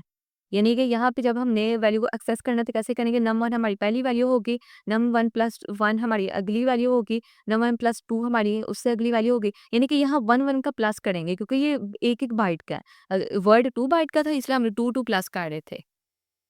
क्लियर हो गया? अच्छा, अगला जो हमारा इम्पोर्टेंट कंसेप्ट है वो है एड्रेसिंग मोड समरी। अब यहाँ पे हम टोटल 7 मोड पढ़ेंगे एड्रेस लिस्ट के, कि किस तरह हम एड्रेस को एक्सेस करेंगे यूजिंग 7 मोड। पहला मोड है हमारा डायरेक्ट। इसमें क्या होता है कि जब हम इंस्ट्रक्शन लिखते हैं ना, तो जो हमारी वैल्यू, अब यहाँ पे देखें, एक्स इस इंस्ट्रक्शन की जो वैल्यू है ना, वो मूव होगी। ये जो हमारे ब्रैकेट का मतलब है कि इसके एड्रेस, ये जो 1 2 3 4 हमारा वैल्यू है ना, इसके एड्रेस के अंदर एक्स की वैल्यू जाके मूव हो जाएगी, इसके अंदर स्टोर हो जाएगी। ठीक है? अब यहाँ पर डायरेक्ट में क्या होता है कि हमारी जो भी वैल्यू है रजिस्टर की, वो जाके वैल्यू के एड्रेस के अंदर स्टोर हो गई। यहाँ पे कोई ना कोई हमें वैल्यू दी होगी, कोई रजिस्टर नहीं दिया होगा। समझ आ गई? डायरेक्ट में हम जब भी मूव करते हैं ना वैल्यू को, तो वो हम किसी वैल्यू के अंदर मूव कर रहे होते हैं, हम किसी रजिस्टर के अंदर नहीं मूव करते। इसी तरह इनडायरेक्ट में क्या होता है कि हम वैल्यू को रजिस्टर के एड्रेस के अंदर मूव करते हैं, ठीक है? वहाँ पे हमारे पास वैल्यू थी, यहाँ पे हमने रजिस्टर यूज़ करना है। तो इनडायरेक्ट मोड क्या होता है कि जो भी वैल्यू है, उसको हमने मूव करना है रजिस्टर के एड्रेस के अंदर, ठीक है? ये रजिस्टर है, ब्रैकेट का मतलब इसके एड्रेस के अंदर। तो एक्स के अंदर जो वैल्यू है उसको हम मूव कर देंगे बीएक्स के एड्रेस के अंदर। इसी तरह इंडेक्स रजिस्टर इंडायरेक्ट क्या होता है कि यहाँ पे हम स्टैक इंडेक्स रजिस्टर के अंदर वैल्यू को मूव करेंगे, ठीक है? यहाँ पे भी इंडायरेक्ट ही करेंगे। इंडायरेक्ट में हम क्या करते हैं, किसी न किसी रजिस्टर के अंदर वैल्यू मूव करते हैं, ठीक है? ये आप बात आपने याद रखनी है। यहाँ पर उन्होंने इंडेक्स रजिस्टर यूज़ किया है, ऐसा एक मतलब है स्टैक इंडेक्स। इसी तरह base index indirect plus offset. अब यहाँ पे बेस रजिस्टर के अंदर हम ऑफसेट की वैल्यू प्लस करेंगे और प्लस करने के बाद जो एड्रेस होगा उस एड्रेस के अंदर हम एएस की वैल्यू को मूव कर देंगे। यानी कि ऑफसेट में हमारी ना कोई वैल्यू होती है, कोई एड्रेस नहीं होता। ऑफसेट में हमारी हमेशा कोई ना कोई वैल्यू होती है।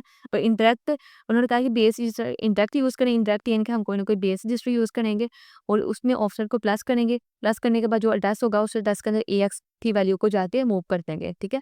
इसी तरह अगला हमारे पास है index register indirect plus offset. अब यहाँ पे इंडेक्स रजिस्टर के अंदर ऑफसेट को प्लस करेंगे और प्लस करने के बाद जो आंसर एड्रेस आएगा उस एड्रेस के अंदर एएस एड्रेस को मूव कर देंगे। अब बेस प्लस इंडेक्स का मतलब क्या है कि एक हम बेस रजिस्टर यूज़ करेंगे, एक इंडेक्स रजिस्टर यूज़ करेंगे। यहाँ पे बेस एक्सटेंडेड यूज़ किया गया, यहाँ पे स्टैक इंडेक्स यूज़ किया गया। इन दोनों को प्लस करने के बाद जो हमारा एड्रेस होगा उस एड्रेस के अंदर एएक्स की वैल्यू को मूव कर देंगे। इस तरह यहाँ पे देखें, लास्ट है हमारा base plus index plus offset. अब हम यहाँ पे तीनों यूज़ करेंगे। एक हम बेस रजिस्टर यूज़ करेंगे, एक हम इंडेक्स रजिस्टर यूज़ करेंगे, यहाँ स्टैक इंडेक्स यूज़ किया गया, एक हम ऑफसेट की वैल्यू, यहाँ ऑफसेट की हमेशा कोई ना कोई वैल्यू होती है। अब यहाँ पे ना हमेशा पेपर में इनमें से कोई ना कोई एक स्टेटमेंट आ जाती है, तो वो कहते हैं कि इसका हमें बताएं कि मूव करने के बाद क्या आंसर आ रहा है, ठीक है? उन्होंने हमें बीएक्स की वैल्यू दी होगी, एसआई की वैल्यू दी होगी और कुछ ऑफ साइड की। तो हमने इन तीनों को प्लस करना है, प्लस करने के बाद जो एड्रेस आ गया ना उसके अंदर हमने एएस की वैल्यू को स्टोर कर के हमें बता देना है कि ये आंसर आ रहा है। अच्छा, अगला हमारा टॉपिक है चैप्टर 3 में कंपैरिजन एंड कंडीशन। अब जैसे हम हाई लेवल लैंग्वेज में कंपैरिजन कंडीशन यूज़ करते हैं ना, कंपैरिजन के लिए हम कुछ कंपैरिजन ऑपरेटर यूज़ करते हैं, जैसे कि less than, greater than, equal to, not equal to. इसी तरह हम के इफ एल्स वगैरह कुछ आइटरेटिव इंस्ट्रक्शन जैसे कि लूप चलाने के लिए व्हाइल लूप, फॉर लूप। इसी तरह हमने ना असेंबली लैंग्वेज के अंदर भी कुछ कंपैरिजन के लिए कुछ इंस्ट्रक्शन पढ़ेंगे, इस तरह कंडीशन के लिए भी इंस्ट्रक्शन पढ़ेंगे। तो सबसे पहले देखिए, कंपैरिजन के लिए हमारी इंस्ट्रक्शन यूज़ होती है सीएमटी, ठीक है? ये इंस्ट्रक्शन यूज़ करेंगे हम। इस इंस्ट्रक्शन को यूज़ करते हुए हम तमाम के तमाम कंपैरिजन ऑपरेशन परफॉर्म कर सकते हैं, यानी कि लेस देन का भी, ग्रेटर देन का भी, इक्वल का भी, नॉट इक्वल का भी, इसी अकेली इंस्ट्रक्शन को यूज़ करते हुए। समझ आ गई? वो कैसे करेंगे? अब यहाँ पे देखें, हमें पता है कि हमने फ्लैग, अच्छा यहाँ पे मैं आपको फ्लैग रजिस्टर का कुछ बता देती हूँ। फ्लैग रजिस्टर में टोटल जो है वो 16 बिट्स होती हैं। हर बिट का जो है वो अपना-अपना काम होता है। जैसे कि यहाँ पे सीएफ का मतलब है कैरी फ्लैग, ये पैरिटी फ्लैग, ये ऑक्सिलरी फ्लैग, ये ज़ीरो, ये साइन, इस तरह ओवरफ्लो। अब इनमें से 4 बिट ऐसी हैं जो कि हम कंपैरिज़न के लिए यूज़ करेंगे। वो है कैरी फ्लैग, ज़ीरो और साइन और ओवरफ्लो। वो हम कैसे यूज़ करेंगे कि यहाँ पे देखें, जब भी हम सीएमपी की इंस्ट्रक्शन यूज़ करते हुए कंपेयर करेंगे ना वैल्यूज़, तो कंपेयर करने के बाद ये जो चारों फ्लैग है, sign flag, carry flag, zero flag और फ्लो फ्लैग, ये अपडेट हो जाएँगे। इनकी वैल्यूज़ व इनमें से किसी एक की वैल्यू जब 1 होगी ना, तब हमें पता चलेगा कि हमने कंपैरिज़न में से कौन-सा ऑपरेशन परफ़ॉर्म किया है। फॉर एग्ज़ाम्पल यहाँ पे देखें, 3 में से 7 निकल सकता है? नहीं निकल सकता, क्योंकि छोटी वाली में से बड़ी वाली हम नहीं निकाल सकते। तो हमें करना पड़ेगा, हमें बोरो लेना पड़ेगा, यानी कि कैरी लेना पड़ेगा। तो जब हमें कैरी लेना होगा, ठीक है? तो वो हम क्या करेंगे, वो कैरी स्टोर होगा कैरी फ्लैग रजिस्टर के अंदर, ठीक है? तो जब भी कैरी हम लेंगे, तो वो कैरी फ्लैग रजिस्टर के अंदर स्टोर होगा, तो कैरी फ्लैग रजिस्टर अनेबल हो जाएगा, सेट हो जाएगा। सेट का मतलब है कि वो 1 हो जाएगा, ठीक है? अब जैसे ही कैरी फ्लैग रजिस्टर 1 होगा, इसका मतलब क्या है कि हमारी फॉर एग्ज़ाम्पल यहाँ पे हमने कंपेयर की इंस्ट्रक्शन यूज़ की, हमारी डेस्टिनेशन की वैल्यू x है और सोर्स की वैल्यू हमारी y है। फॉर एग्ज़ाम्पल यहाँ पे x की वैल्यू 3 है और y की वैल्यू 7 है। तो हम क्या करना है, हमने माइनस करना है, ठीक है? कंपेयर की इंस्ट्रक्शन यूज़ करते हुए हमने हमेशा सोर्स की वैल्यू डेस्टिनेशन से माइनस करना है। जैसे ही हम माइनस करेंगे, हमेशा इन चारों में से कोई ना कोई फ्लैग अपडेट होगा, ठीक है? अब अगर हम यहाँ 3 है, 3 में से अगर 7 निकालें, तो हमें कैरी की ज़रूरत पड़ेगी। वो कैरी इस कैरी फ्लैग के अंदर स्टोर होगा, कैरी फ्लैग सेट हो जाएगा, 1 हो जाएगा। जैसे ही कैरी फ्लैग 1 होगा, इसका मतलब क्या है कि ये जो डेस्टिनेशन की वैल्यू ये लेस देन है और ये सोर्स की वैल्यू ग्रेटर देन है। तो यहाँ पे लेस देन का ऑपरेशन परफॉर्म हो रहा है। क्लियर हो गया?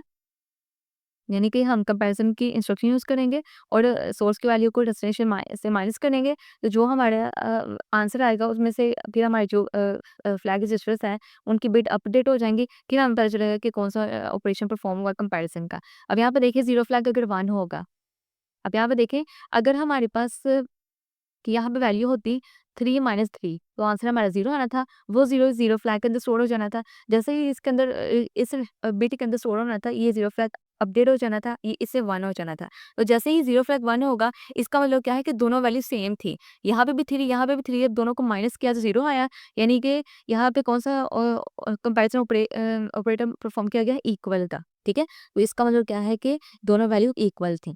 समझ आ गई? अब यहाँ पे देखें, अगर हमारे पास ज़ीरो फ्लैग 1 होता है, तो इसका मतलब डेस्टिनेशन सोर्स की वैल्यू दोनों इक्वल है। अगर कैरी फ्लैग 1 होता है, इसका मतलब कि डेस्टिनेशन की वैल्यू छोटी है सोर्स की वैल्यू से, ठीक है? इसी तरह अगर ज़ीरो फ्लैग 1 होता है, यानी कि हमारी फिर डेस्टिनेशन की वैल्यू छोटी है और सोर्स की वैल्यू बड़ी है, और साथ ही ज़ीरो कैरी फ्लैग भी 1 होता है, यानी कि इक्वल भी हो सकती हैं, ठीक है? यानी कि ज़ीरो फ्लैग जब 1 होता है, तो वैल्यू दोनों इक्वल भी हो सकती हैं, और जब कैरी फ्लैग 1 होता है, यानी कि डेस्टिनेशन की वैल्यू छोटी है और सोर्स की वैल्यू बड़ी है, क्योंकि हमें कैरी की ज़रूरत पड़ती है। इस तरह जब कैरी फ्लैग 0 होता है, डेस्टिनेशन की वैल्यू इक्वल या फिर ग्रेटर होती है सोर्स की वैल्यू से। क्योंकि जब हमें कैरी चाहिए ही नहीं है, तो डेस्टिनेशन की वैल्यू ज़ाहिर-सी बात है, जब बड़ी वैल्यू में से छोटी निकालेंगे, तो हमें कैरी नहीं चाहिए होगा। तो बड़ी डेस्टिनेशन की वैल्यू बड़ी होगी सोर्स की वैल्यू से। ऐसे ही यहाँ पे बाकी भी आपने देख लेना है, रिवाइज़ कर लेना है एक दफ़ा। अच्छा, यहाँ पे हम कुछ जंप की इंस्ट्रक्शंस पढ़ेंगे, जो कि कंडीशन के लिए यूज़ होती हैं, ठीक है? जहाँ पे भी कहीं कंडीशन लगी होगी ना, तो वहाँ पे हम जंप जंप की यूज़ करेंगे। अब जंप की यहाँ पे कुछ इंस्ट्रक्शन है, जैसे कि जेज़ी का मतलब जंप इफ 0, यानी कि हम कंपेयर कर रहे हैं, हमारे पास कोई स्टेटमेंट होगी, वहाँ पे हम कंपेयर करेंगे 2 वैल्यूज़ को। अगर दोनों 0 होंगे, तो हम जंप करेंगे उस वैल्यू के अंदर जो हम आगे इसके लिखेंगे। तो ये आगे हम जब यूज़ करेंगे, तो आपको पता चल जाएगा। इस तरह जेएन इसकी का मतलब jump note 0, JE jump not equal, JB jump below, JNAE jump not above equal, JC jump not carry, jump not below, jump above equal. अच्छा, आपने देखा हमने कुछ कंडीशनिंग स्टेटमेंट यूज़ किए हैं। यहाँ पे हमने जंप के इंस्ट्रक्शन यूज़ किया है। JNE का मतलब होता है जंप नॉट इक्वल। अब यहाँ पे देखें, अ यहाँ पे नंबर 1 प्लस dx, यानी कि यहाँ पे कुछ वैल्यू जो है वो ऐड हो रही है ax के अंदर, इस तरह पे 2 वैल्यू bx के अंदर ऐड हो रही है। ये मैं पूरा एक्सप्लेन नहीं करूँगी, क्योंकि ये हम पहले पढ़ चुके हैं और आपको अच्छी तरह आता भी है। यहाँ पे जस्ट हम जंप की इंस्ट्रक्शन देखने लगे हैं, क्योंकि ज़्यादा टाइम नहीं हमें यहाँ पे लगाना, और इस तरह bs को हम अब यहाँ पर वो कह रहे हैं कि कंपेयर करें bx की वैल्यू को 20 से। अगर bx की वैल्यू 20 के इक्वल है, तो उसको जंप करो। अगर इक्वल नहीं, सॉरी, अगर वो कह रहे हैं उनको जंप करो, ठीक है? यानी वो कह रहे हैं जंप इफ नॉट इक्वल, अगर दोनों वैल्यूज़ bx के अंदर अगर 20 है और यहाँ पे 20 है, अगर इक्वल है तो जंप नहीं होगा, लेकिन अगर यहाँ पे इक्वल नहीं है, दोनों वैल्यूज़ तो जंप होने के बाद हम दोबारा इसी लेबल के अंदर चले जाएँगे। जंप होने के बाद उन्होंने कहा कि एल वानी में चलो, ये लेबल है जो मैंने आपको बताया था कि हम लेबल लगा सकते हैं किसी भी स्टेटमेंट के ऊपर, ठीक है? अब उस लेबल का हम न नाम लिखेंगे और जब हम जंप करेंगे दोबारा उसी स्टेटमेंट के ऊपर चलेंगे और उसी कोड को दोबारा रन करेंगे, ठीक है? समझ आ गई है ना? अब जैसे ही दोनों वैल्यूज़ इक्वल हो जाती है ना, तो हम ये जंप की इंस्ट्रक्शन नहीं चलेगी, हम नीचे वाले कोड को रन करेंगे। जैसे ही जब तक ये दोनों वैल्यूज़ इक्वल नहीं ना होती, हम ये कोड को रन करते जाएँगे, ठीक है? यानी कि जब तक ये दोनों इक्वल नहीं हैं, तो उन्होंने कहा है कि जंप करो दोबारा इधर पहुँच जाओ। समझ आ गई? ये जो पीछे हमने जंप की इंस्ट्रक्शन पढ़ी है, ये कंडीशनल है, ठीक है? यानी कि हमें एक कंडीशन दी जाती है। यहाँ पर देखिए हमें एक कंडीशन दी गई थी, कंपेयर करेंगे वैल्यूज़ को। जब तक ये ट्रू नहीं होती कंडीशन, हम इस वैल्यू को इस कोड को रन करते जाते हैं, हम जंप करते जाते हैं बार-बार, ठीक है? जैसे ये ट्रू होती है तो हम जंप से बाहर निकल जाते हैं, अगली स्टेटमेंट को रन करते हैं। अब कुछ होती हैं जंप अनकंडीशनल जंप, ये ऐसे जंप होते हैं जो हम जंप लगाने के बाद किसी भी स्टेटमेंट के ऊपर चले जाते हैं, चाहे वो वहाँ पे कंडीशन ही यूज़ होती है। अनकंडीशनल में कंडीशन यूज़ नहीं होती। फॉर एग्ज़ाम्पल यहाँ पर देखिए जंप स्टार्ट, उन्होंने कहा कि जहाँ स्टार्ट का लेबल है ना, वहाँ जंप कर जाओ। ये स्टार्ट का लेबल, तो डायरेक्ट सबसे पहले कंपाइलर क्या करेगा, कंपाइलर जैसे ही इस इंस्ट्रक्शन को रन करेगा, तो वो इसको नहीं रन करेगा, वो सबसे पहले इसको रन करेगा, तो जंप के इंस्ट्रक्शन देखेगा, तो वो डायरेक्ट जंप करेगा स्टार्ट के ऊपर, जहाँ पे हमारा स्टार्ट लेबल है, यहाँ पे आ जाएगा, इसके कोड को रन करेगा। तो ये अनकंडीशनल है, यहाँ कंडीशन यूज़ नहीं हो रही, समझ आ गई? अब यहाँ पे देखिए 2 तरह की एड्रेसिंग होती है, एक होती है रिलेटिव एड्रेसिंग एक होती है एब्सोल्यूट एड्रेसिंग। एब्सोल्यूट एड्रेसिंग में क्या होता है कि हम किसी भी वैल्यू के एड्रेस को हम मूव कर रहे होते हैं, जबकि रिलेटिव एड्रेसिंग में हम किसी बेस रजिस्टर की वैल्यू में ऑफसेट बेस पॉइंटर की वैल्यू में ऑफसेट को ऐड करते हैं, ऐड करने के बाद जो एड्रेस आएगा उसको रजिस्टर के अंदर मूव करेंगे। यहाँ पे हम सिर्फ किसी भी वैल्यू के एड्रेस को मूव करते हैं, यहाँ पे हम बेस पॉइंटर में ऑफसेट को ऐड करने के बाद मूव करते हैं। अब यहाँ पे जंप की 3 टाइप्स होती हैं, शॉर्ट, लॉन्ग और फार। शॉर्ट जंप क्या होता है, मैंने आपको बताया था कि मेमोरी के अंदर सेगमेंट्स बने होते हैं, ठीक है? बहुत से सेगमेंट्स होते हैं, उनको मिला के एक मेमोरी बनी होती है और हर सेगमेंट के जो अपनी मेमोरी होती है, ठीक है? कुछ 64 के होते हैं। अब शॉर्ट जंप क्या होता है? एक ऐसा जंप होता है जो हम एक ही सेगमेंट के अंदर रहते हुए जंप लगाते हैं, ठीक है? We can jump anywhere within a segment, ठीक है? फॉर एग्जांपल अगर हमारे पास कोई एक सेगमेंट है, ठीक है? मेमोरी के अंदर अगर ये हमारे पास एक सेगमेंट है, तो ये क्या करेगा कि अगर हमें सॉरी नियर जंप अगर हमने लगाया है, तो क्या होगा कि इसी सेगमेंट के अंदर यहाँ से शुरू होगा, ठीक है? अगर हमने यहाँ पे हमारी वैल्यू है, हमने नियर जंप लगाया तो यहाँ से वो इसी सेगमेंट के अंदर कहीं न कहीं जंप लगाया, इससे बाहर नहीं जाएगा, ठीक है? तो ये नियर जंप होता है और we can jump anywhere within segment, यानी कि हम एक ही सेगमेंट के अंदर रहते हुए कहीं भी जंप लगा सकते हैं, सेगमेंट से बाहर नहीं निकलेंगे। अब शॉर्ट जंप क्या होता है? ऐसा जंप जो कि 127 बाइट आगे जा सकता है अहेड या फिर -128 बाइट पीछे जा सकता है, ठीक है? यहाँ पे उन्होंने ये नहीं बताया कि सेगमेंट को क्रॉस करते हैं या नहीं करता। यहाँ पे उन्होंने सिर्फ बाइट के हिसाब से बताया कि या तो वो 127 बाइट आगे जा सकता है ये जंप या -128 बाइट बैकवर्ड यानी कि पीछे जा सकता है। इससे ज़्यादा इसकी कोई लिमिट नहीं है। ना वो 128 से आगे जा सकता है, ना वो -128 से पीछे जा सकता है। ये इस लिमिट के अंदर रहते हुए वो जंप करता है। फॉर जंप क्या होता है? ऐसे जंप जो हम एक सेगमेंट से दूसरे सेगमेंट में जाते हैं, ठीक है? अगला हमारा इम्पोर्टेंट टॉपिक है वो है मल्टीप्लिकेशन एल्गोरिथम। अब हम देखेंगे प्रोसेसर के अंदर फिजिकली किस तरह मल्टीप्लिकेशन हो रही होती है, यानी कि प्रोसेसर मेमोरी के अंदर ऑपरेशन किस तरह परफॉर्म होते हैं। यहाँ पे देखिए हमें जो हमें ये तो पता है कि हम मल्टीप्लिकेशन कैसे करते हैं, ठीक है? ये जिससे मल्टीप्लाई करते हैं वो मल्टीप्लिकेंट होता है, जो जिस रकम को मल्टीप्लाई कर रहे थे वो मल्टीप्लिकेंट, जिससे मल्टीप्लाई करते हैं वो मल्टीप्लाई, ठीक है? तो हम कैसे मल्टीप्लाई करते हैं? मल्टीप्लाई का जो पहला डिजिट है उसको सबसे मल्टीप्लाई करते हैं, फिर दूसरे को, फिर तीसरे को। लेकिन मेमोरी के प्रोसेसर के अंदर ऐसा नहीं होता है। उन्होंने कहा है कि no multiplication is needed at the digital level, यानी कि क्योंकि मेमोरी का डिजिटल लेवल होता है, डिजिट्स में काम हो रहा होता है। हमें ये तो पता है कि मेमोरी के अंदर हर काम जो वो बाइनरी के अंदर हो रहा है, 0 या 1 के अंदर। तो मल्टीप्लाई भी 0 1 के अंदर ही हो रहा होगा। ठीक है? अब यहाँ पे क्या होता है कि जो मल्टीप्लायर में अगर हमारे पास 1 है ना मल्टीप्लायर में, तो हमारे पास मल्टीप्लिकेंड की सारी वैल्यू आ जाती है, ठीक है? और अगर 0 है, तो हमारी सारी वैल्यू 0 आ जाती है। ये कंसेप्ट है प्रोसेसर के अंदर, ठीक है? यहाँ पे कोई रियल मल्टीप्लिकेशन नहीं होती। यहाँ पे अगर 1 है, तो हमारे पास मल्टीप्लिकेंड की सारी वैल्यू आ जाएगी। यहाँ 1 है, मल्टीप्लिकेंड की सारी वैल्यू आ गई, फिर 0 है, फिर सारी वैल्यू 0 हो गई। फिर 1 है, मल्टीप्लिकेंड की सारी वैल्यू यहाँ पे आ जाएगी, फिर 0 हो जाएगा यहाँ पे। क्लियर हो गया? यहाँ पे हम एक कंसेप्ट पढ़ने जा रहे हैं शिफ्टिंग और रोटेशन का। शिफ्टिंग और रोटेशन क्या होता है, सबसे पहले देखें shifting logical right. Shifting logical right में क्या होता है कि जो भी हमारे पास 8 बिट्स होते हैं, ये 8 बिट है, इसको हम राइट की तरफ शिफ्ट करेंगे। यानी कि हम क्या करेंगे, जो हमारा लेफ्ट मोस्ट बिट है उसमें हम 0 को ऐड करेंगे, ठीक है? 0 को ऐड करेंगे तो जो हमारा राइट मोस्ट बिट होगा वो कैरी फ्लैग के अंदर चला जाएगा। समझ आ गई? इसी तरह शिफ्ट लॉजिकल लेफ्ट में क्या होता है कि वैल्यू लेफ्ट की तरफ जा रही होती है, ठीक है? राइट में राइट की तरफ जा रही होती है, लेफ्ट में लेफ्ट से राइट से वैल्यू ऐड होगी, ठीक है? ये जो हमारा राइट मोस्ट बिट होगा वहाँ पे 0 ऐड होगा, जो हमारा लेफ्ट मोस्ट बिट होगा वो कैरी फ्लैग के अंदर जाएगा, यानी कि वैल्यूज़ जो है वो लेफ्ट की तरफ मूव कर रही हैं। शिफ्ट अरिथमेटिक राइट में क्या होगा, अभी हमने ऊपर शिफ्ट लॉजिकल पढ़ा है, अब अरिथमेटिक में क्या होता है? अब अरिथमेटिक में उन्होंने कहा है कि हमारी जो राइट मोस्ट बिट है वहाँ पे ये जो 1 होता है ना, उसका मतलब ये साइन को रिप्रेजेंट करता है, यानी कि यहाँ माइनस साइन है, ठीक है? अगर 0 होता है तो उसका मतलब प्लस साइन है, 1 होता है उस पे माइनस साइन है। अब उन्होंने कहा है कि अगर हम यहाँ पे 0 ऐड करते हैं तो उसका साइन बिल्कुल चेंज हो जाएगा और हमारी वैल्यू गलत हो जाएगी।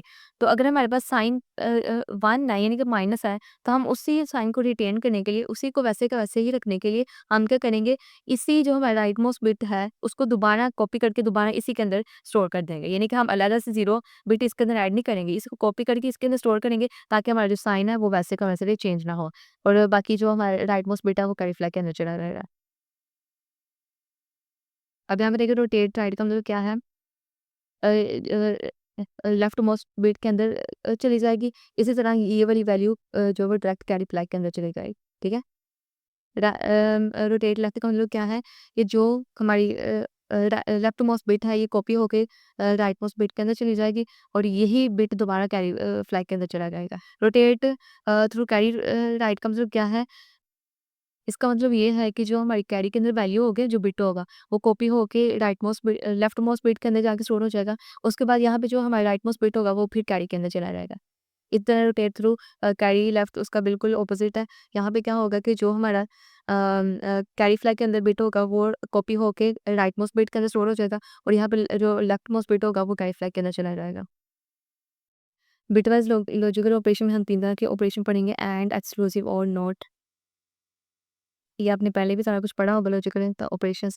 एंड का मतलब क्या होता है कि अगर दोनों बिट्स जो हैं वो 1 है तो आंसर आउटपुट हमारा 1 होगा, अदरवाइज़ हमारा 0 होगा। और का मतलब क्या होता है कि अगर any one bit is 1 the output is 1, यानी कि दोनों में से अगर कोई एक बिट 1 होगी तो आउटपुट 1 होगा, अगर दोनों ही 0 होंगे तो आउटपुट 0 होगा। एक्सक्लूसिव और में क्या होता है कि अगर जो डिफरेंट बिट्स का आउटपुट 1 होता है और सेम बिट्स का आउटपुट 0 होता है, ठीक है? नोट का मतलब क्या होता है कि अगर बिट 1 है तो उसको 0 कर देगा, अगर 0 है तो उसको 1 कर देगा। अब यहाँ पे लास्ट टॉपिक है इस का पोस्ट टॉपिक का मास्किंग ऑपरेशन क्या होता है? 4 तरह के ऑपरेशन पढ़ेंगे। पहला है सेलेक्टिव बिट क्लियरिंग। इसमें क्या होता है कि हमारे पास कुछ बिट्स दी होती हैं और हमने क्या करना होता है कि उनमें से किसी एक बिट को सिलेक्ट करना होता है और उसको क्लियर करना होता है, ठीक है? वो कैसे करते हैं? फॉर एग्जाम्पल ये हमारे पास 8 बिट दी हुई है, इनमें से हमने एक बिट को सिलेक्ट किया, फॉर एग्जाम्पल मैंने इस 1 को सिलेक्ट किया, अब इस 1 को मैं क्या करूँगी, क्लियर करूँगी। क्लियर का मतलब होता है 0 करना, सेट का मतलब होता है 1 करना, ये आपने याद रखना है, ठीक है? और जब हमने क्लियर करना है, जो बिट हमने सेलेक्ट की है उसको हम 0 कर देंगे, ठीक है? यानी इसको हम क्लियर कर देंगे और बाकी सब के ऊपर हम मास्किंग लगा देंगे 1 की, ठीक है? बाकी सबकी जगह हम 1 लिख देंगे और इसके ऊपर एंड का ऑपरेशन परफॉर्म करेंगे। एंड में क्या होता है कि जब दोनों 1 होते हैं तो हमारा आउटपुट 1 आता है। यहाँ पे भी 1 आएगा, यहाँ पे भी 1 आएगा, यहाँ पे 0 आएगा, फिर यहाँ पे 0 आएगा, यहाँ पे 1 आएगा, यहाँ पे 1, फिर 0, यहाँ 1। अब यहाँ पे देखिए ये जो हमारा आंसर आया है, ये सारा सेम है बिल्कुल जो हमारे पास बिट्स थी पहले। लेकिन हमने किया क्या है कि जो बिट हमने सेलेक्ट की थी उसको हमने बस क्लियर कर दिया है। यानी कि इस बिट को हमने सेलेक्ट किया था ना, इसकी जगह अब आंसर में हमारा 0 आएगा। यानी कि इसको हमने क्लियर कर दिया, बाकी सारी हमारी सेम बिट्स हैं। इस तरह हमारे पास जो आउटपुट होगा उसमें हमें जो बिट सेलेक्ट की होती है ना, उसकी जगह 0 वो हमारा क्लियर हो जाएगा और बाकी सारी हमारी बिट्स सेम रहेंगी। इसी तरह सेलेक्टिव बिट सेटिंग में क्या होता है कि हमारे पास कुछ बिट्स दी होती हैं, उनमें से हमने किसी एक बिट को सेट करना होता है। अब सेट का मतलब क्या होता है? 1 करना। फॉर एग्जांपल ये हमारे पास 8 बिट है, इनमें से मैंने इस बिट को सेट किया है, 0 है, इसको मैंने सेट करने के बाद 1 कर दिया है और अगर हमें वैल्यू सेट करनी है तो हम 0 की मास्किंग लगा देंगे बाकी बिट्स के ऊपर। यानी कि प बाकी बिट्स की जगह हम 0 लगा देंगे और इसके ऊपर हम और का ऑपरेशन परफॉर्म करेंगे। और में क्या होता है कि जब कोई एक 1 होता है, हमारा आउटपुट 1 आता है। यहाँ पे 1 आएगा, यहाँ पे 1 आएगा, यहाँ पे भी 1, फिर 1, यहाँ पे भी 1, फिर यहाँ पे 1 आ गया, यहाँ 0 और यहाँ पे 1। अब यहाँ पे देखिए सारी वैल्यू हमारी सेम है, बस यहाँ पे 0 था, इसको हमने सेट कर दिया, यहाँ पे 1 आ गया, ठीक है? पहले ऊपर हमारा 0 था, अब सेट करने के बाद यहाँ 1 आ गया, बाकी सारी सेम वैल्यूज़ है। इन्वर्टर में क्या होता है, जो बिट हमने सेलेक्ट करनी है ना, उसको इन्वर्ट कर देना। अगर वो 1 है तो उसको 0 कर देना, अगर वो 0 है तो उसको 1 कर देना। फॉर एग्ज़ाम्पल यहाँ पे मैंने 0 को इन्वर्ट कर दिया, 0 0 था, इसको मैंने इन्वर्ट कर दिया 1 पे, और अगर 1 पे मैंने इन्वर्ट कर दिया तो बाकी के ऊपर मास्किंग 0 के लिए जाने हैं, ठीक है? और इसके ऊपर एक्सक्लूसिव OR के लिए जाना है, ठीक है? अगर दोनों डिफरेंट हो गए तो आंसर हमारा डिफरेंट होगा। अब यहाँ पे देखिए सारी बिट्स सेम आ रही हैं ऊपर वाली, बस यहाँ 0 था, इसको मैंने 1 कर दिया, इन्वर्ट कर दिया। समझ आ गई? इस तरह सेलेक्टिव बिट टेस्टिंग में क्या होता है ना कि हम एक बिट को हमने ना कोई बिट को, ये हमारे पास सारी बिट्स हैं, इनमें से मैंने कोई एक बिट को टेस्ट करना है। फॉर एग्ज़ाम्पल मैं इस 1 टेस्ट करूँगी। मैंने टेस्ट करना है कि 1 है या 0 है। उसके लिए मैंने क्या करना है, नीचे इसकी जगह मैंने 1 लगा देना और बाकी की जगह मैंने 0। यानी कि जिस बिट को सेलेक्ट टेस्ट करना है ना, उसकी जगह 1 लगा देना और बाकी की जगह 0। आंसर में अगर आपका 1 आया ना, कोई भी बिट 1 आए, इसका मतलब हमने जो सेलेक्ट किया था वो 1 है, ठीक है? लेकिन अगर यहाँ पे क्या होता है कि लगा रहा है, अब अगर यहाँ पे 0 आए, इस 0 को मैं क्या करूँगी, टेस्ट करूँगी, तो टेस्ट करने के बाद क्या होगा, ये बिट 0 हो जाएगी। इस अ, इसको मैं टेस्ट करूँगी 0 को, और जिसको टेस्ट करना है उसकी जगह हमने 1 लगाना है। उसकी जगह मैंने 1 लगा लिया, तो मैंने बाकी के ऊपर मास्किंग 0 के बाद एंड ऑपरेशन आया। एंड ऑपरेशन लगाने के बाद हमारा क्या आंसर आएगा, यहाँ पे 0, यहाँ पे 0, यहाँ पे भी 0, यहाँ पे 0, यहाँ भी 0 आ जाएगा। यानी कि एंड ऑपरेशन लगाने के बाद सारी बिट्स 0 आ रही हैं। अगर सारी बिट्स 0 आ रही हैं तो जो सिलेक्ट किया है ना वो 0 है। अगर बिट में से कोई एक 1 आ रहा है आंसर में, तो इसका मतलब जो सिलेक्ट किया वो 1 है। क्लियर हो गया? अच्छा, ये चैप्टर 5 में इम्पोर्टेंट टॉपिक है सबरूटीन। सबरूटीन कहते हैं फंक्शन को, जैसे हम high level language function use करते हैं ना, यानी कि हमारी एक पीस ऑफ कोड होता है, एक फंक्शन अपनी बॉडी होती है। जब हमें उस बॉडी को चलाना होता है तो हम उस फंक्शन को कॉल करते हैं। इसी तरह सबरूटीन ये भी फंक्शनिंग की तरह काम करता है। फंक्शन ही होता है, लेकिन हम असेंबली लैंग्वेज में इसको सबरूटीन कहेंगे, फंक्शन नहीं कहेंगे, ठीक है? तो यहाँ पे देखें, अब फंक्शन क्या होता है कि जब हम फंक्शन यूज़ करते हैं ना, तो क्या करना पड़ता है, हम फंक्शन बनाते क्यों हैं? इसलिए बनाते हैं ताकि हमें बार-बार कोड को रिपीट ना करना पड़े, ठीक है? जस्ट हमने उसको कॉल करना है और हमने फंक्शन बना देना, ठीक है? ऐसे देखिए हमारा एक प्रोग्राम है सारा। इस प्रोग्राम में क्या है, ये हमारे पास एक कोड प्रोग्राम है। अब यहाँ पे हम क्या करेंगे कि कंपाइल यहाँ से कंपाइल करना शुरू करेंगे, जैसे ही वो यहाँ पे आएगा तो क्या करेगा, उसे यहाँ पे कॉलिंग की स्टेटमेंट मिल गई है। यहाँ यानी कि यहाँ पे एक हम एक फंक्शन को कॉल कर रहे हैं। एक हमारे पास ये फंक्शन है सब बबल सॉर्ट का हिस्सा है आपका। तो यहाँ पे कॉल करने के बाद कंपाइलर का कंट्रोल यहाँ से डायरेक्ट इस फंक्शन के अंदर चला जाएगा। यहाँ पे आने के बाद इसकी बॉडी को जब वो रन करेगा, अब यहाँ पे फिर इसको एक स्टेटमेंट मिल गई, यानी कि यहाँ पे फिर एक फंक्शन को कॉल किया जा रहा है स्वैप को। तो इससे कंट्रोल यहाँ चलेगा कि इसकी बॉडी को रन करेगा। बॉडी को रन करने के बाद कंट्रोल दोबारा वापस आएगा उसी स्टेटमेंट के नीचे जहाँ पे उसको कॉल किया था, इसको रन करेगा। इसको रन करने के बाद दोबारा कंट्रोल उसी स्टेटमेंट के नीचे चला जाएगा जहाँ पे हम बफर सोर्ट को रन किया था। इसको दोबारा रन करेगा, फिर यहाँ पे फिर एक और फंक्शन वो फिर से फंक्शन कॉल किया जा रहा है। यानी कि इसका मकसद मकसद क्या है कि जब हम प्रोग्राम के अंदर फंक्शन यूज़ करते हैं, जहाँ पे यानी कि जब हम फंक्शन यूज़ करते हैं, तो उसका फ्लो किस तरह का होता है प्रोग्राम के अंदर कि जब भी कंपाइलर का कॉलिंग स्टेटमेंट को रन करता है, वो उसका कंट्रोल डायरेक्ट उस फंक्शन के अंदर चला जाता है, ठीक है? सीक्वेंस वाइज़ उसको रन नहीं करता है, ठीक है? कंट्रोल उधर चलेगा, उसकी बॉडी को पहले रन करेगा। फंक्शन बनाने का मकसद क्या है कि हमें कोड बार-बार रिपीट ना करना पड़े। अब यहाँ पे देखिए 2 दफ़ा फंक्शन को कॉल किया जा रहा है। अगर हम फंक्शन ना बनाते तो हमें इसी कोड को यहाँ पे भी लिखना पड़ना था, यहाँ पे भी हमने लिखना था, ठीक है? यानी कि कोड बार-बार रिपीट होता है जब हम फंक्शन यूज़ नहीं करते। जब हम फंक्शन यूज़ करते हैं तो हमें कोड को बस एक दफ़ा ही लिखना होता है, लेकिन हम उसको बार-बार कॉल कर सकते हैं कॉल इंस्ट्रक्शन की मदद से। अब यहाँ पे हम असेंबली लैंग्वेज में 2 इंस्ट्रक्शन पढ़ेंगे, कॉल या रिटर्न। अब कॉल का हमें पता है कि हम हाई लेवल लैंग्वेज में पढ़ते हैं कि फंक्शन को कॉल करने के लिए हम पहले उसको कॉल करते हैं। अब यहाँ पे असेंबली लैंग्वेज में कॉल के इंस्ट्रक्शन यूज़ होती हैं कि जहाँ पे हमें फंक्शन को कॉल करना है, वहाँ पे पहले ये इंस्ट्रक्शन लगाएँगे, फिर उस फंक्शन का नाम यूज़ करेंगे। रिटर्न क्या होता है, हर फंक्शन के एंड में स्टेटमेंट होती है रिटर्न की। इसका मतलब क्या होता है कि जब भी फंक्शन की बॉडी को रन किया रहता है, तो ये जो वैल्यू मिलती है उसको रिटर्न कर दो। उसके बाद क्या होगा कि जो कंट्रोल होगा उसकी बॉडी से बाहर निकल के उस कॉलिंग स्टेटमेंट से नीचे चला जाएगा। ठीक है? यानी कि कंट्रोल फंक्शन से बाहर निकल जाएगा, उस स्टेटमेंट के नीचे चला जाएगा जहाँ पे हमने इसको कॉल किया था। ठीक है? तो ये दोनों का काम है। अगला कंसेप्ट है यहाँ पे पैरामीटर्स का। पैरामीटर्स क्या होते हैं कि ऐसी वैल्यूज़ होते हैं जब हम हाई लेवल लैंग्वेज में आपने पढ़ा होगा, जब हम फंक्शन को कॉल करते हैं तो हम कुछ वैल्यूज़ दे रहे होते हैं, उसको पैरामीटर्स दे रहे होते हैं। इसी तरह हम असेंबली लैंग्वेज में भी पढ़ेंगे किस तरह पैरामीटर्स दिए जाते हैं। अब यहाँ पे देखिए, यहाँ एक कोड यहाँ पे असेंबली लैंग्वेज का, यहाँ पे उन्होंने बताया हुआ कि हाँ फंक्शंस किस तरह बनाते हैं असेंबली लैंग्वेज में। सबसे पहले एक कंपाइलर इस स्टेटमेंट को रन करेगा। यहाँ पे एक अनकंडीशनल जंप लगा हुआ है, यानी कि यहाँ सबसे पहले हम स्टार्ट में चले जाएँगे, तो सबसे पहले हम स्टार्ट लेबल ढूँढेंगे, कहाँ स्टार्ट, ये स्टार्ट इसकी बॉडी को रन करेंगे। अब यहाँ पे देखिए कॉल की इंस्ट्रक्शन लगी हुई है, यानी कि यहाँ पे हम एक फंक्शन को कॉल करने लगे हैं। ये फंक्शन का नाम है, ठीक है? कॉल करेंगे, जैसे ही इसकी बॉडी को रन करेगा कंपाइलर, उसके बाद कॉल करेगा इस फंक्शन को। डायरेक्ट कंट्रोल चला जाएगा इस फंक्शन की बॉडी के अंदर। अब ये फंक्शन कौन-सा है? Bubble sort. बबल सॉर्ट कहाँ पे है? ये रहा। इसकी अब इस फंक्शन की बॉडी को जो है वो रन करेगा। समझ आ गई? तो इस तरह हम कॉलिंग की इंस्ट्रक्शन लगाते हैं और कॉल की इंस्ट्रक्शन लगाने के बाद उसके फंक्शन का नाम लिखते हैं और फिर कंट्रोल डायरेक्ट उसी फंक्शन के अंदर चला जाता है। अब यहाँ पे एक मोस्ट इम्पोर्टेंट कंसेप्ट है स्टैक का। जब हम हाई लेवल लैंग्वेज में पैरामीटर्स पास करते हैं ना कॉलिंग के ज़रिए, तो वो डायरेक्ट फंक्शन के अंदर चले जाते हैं, ठीक है? अब ये जब हम असेंबली लैंग्वेज में पैरामीटर्स को पास करना होता है ना, तो क्या होता है कि वो पैरामीटर्स की वैल्यू सबसे पहले स्टैक के अंदर स्टोर होती हैं। स्टैक एक ऐसा डाटा स्ट्रक्चर होता है जिसके अंदर हम एक से ज़्यादा वैल्यूज़ को टेम्परेरी तौर पे स्टोर करते हैं, ठीक है? अब ये लिफो का बिहेवियर इसका होता है, यानी कि लास्ट इन फर्स्ट ऑर्डर, यानी कि जो वैल्यू हम सबसे लास्ट में इसके अंदर एंटर करेंगे ना, सबसे फर्स्ट अब इसको निकाल लेंगे, ठीक है? वो आपको डायग्राम से समझ आएगा। यहाँ पे देखिए मैंने एक मेमोरी एड्रेस बनाया है, ये हमारे पास स्टैक है।